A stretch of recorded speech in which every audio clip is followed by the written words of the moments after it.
So మనకి తెలిసిందే Pahalgam attack గురించి. సో అది చాలా బాధాకరమైనది. దాని మీద మీ స్పందన ఏంటి?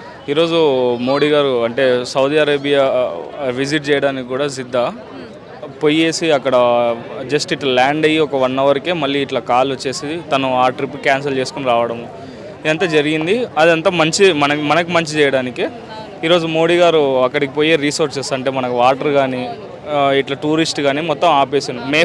మే ఫస్ట్ వరకు అక్కడ వాళ్ళు ఇక్కడ వాళ్ళు అక్కడ పోండి, ఇంకా దాని తర్వాత అయితే ఉండదు అని చెప్పేసి గట్టిగా స్టేట్మెంట్ ఇవ్వడం జరిగింది.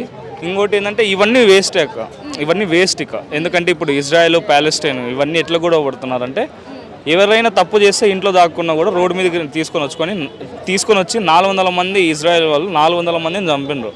అట్లా ఈ టెర్రర్ వెనక అంటే 5 మెంబర్స్ ఉన్నారు. వీళ్ళ 5 మెంబర్స్ వెనక ఉండే వాళ్ళని తీసుకొని వచ్చుకొని అదే పహల్గంలో ఏడైతే మన అంటే మామూలుగా మన పీపుల్స్ని చంపినరో అసలు వాళ్ళకి ఏం తెలుసు, అమాయకులు వాళ్ళు ఏదో ట్రిప్ కోసము ఒకటి ఎగ్జామ్స్ అయిపోయినాయని ఇంకోటి హనీమూన్ అనేసి అట్లా వాళ్ళని చంపినరు. కాబట్టి ఇప్పుడు ఒకటి మోడీ గారు గట్టిగా డిసిజన్ తీసుకునేసి పాకిస్తాన్ ఈ పాకిస్తాన్ వాళ్ళు కూడా నాగ్గా అనడం అంటే మాకేం తెలియదు, ఈ టెర్రర్ వెనక మాకేం తెలియదు అని చెప్పిన ఈ 5 మెంబర్స్ వెనక ఎంతమంది ఉన్నారో అంతమందిని వాళ్ళని చంపడం, ఎన్కౌంటర్ చేయడమే కరెక్ట్ ఫస్ట్ థింగ్. ఇప్పుడు మోదీ గారు తీసుకున్న డెసిషన్ కరెక్ట్ అంటారా? అంటే దానివల్ల 2 దేశాలకు మధ్యలో యుద్ధాలు జరుగుతాయని చెప్పేసి కొంతమంది అంటున్నారు.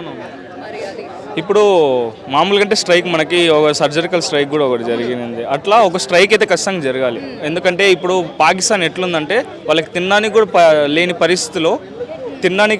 పరిస్థితిలో ఇవన్నీ గెలకడం అనేది చాలా అసలు నన్ను అడిగితే వాళ్ళకి మైండ్ ఉందో లేదో కూడా తెలియదు.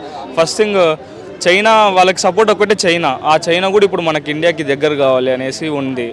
యూఎస్ఏ మనకి, రష్యా మనకి. అట్లాంటప్పుడు ఇప్పుడు పాకిస్తాన్ ఖచ్చితంగా 2 దేశాలుగా విడిపోవాలి. అట్లా ఒక స్ట్రైక్ జరిగితే వాళ్ళకి తెలుస్తుంది మన ఇండియా ఏందనేసి. ఇప్పుడు ఒకరు చంపినా నన్నన్న జంపు అంటే కూడా లేదు, నిన్ను చంపితే మోడీకి కూడా తెలియాలి కదా, పోయి మోడీకి చెప్పనే అహంకారంతో వాళ్ళు కొట్టుకుంటున్నారు. కాబట్టి ఖచ్చితంగా మోడీ గారు ఏందో చూపించాలి.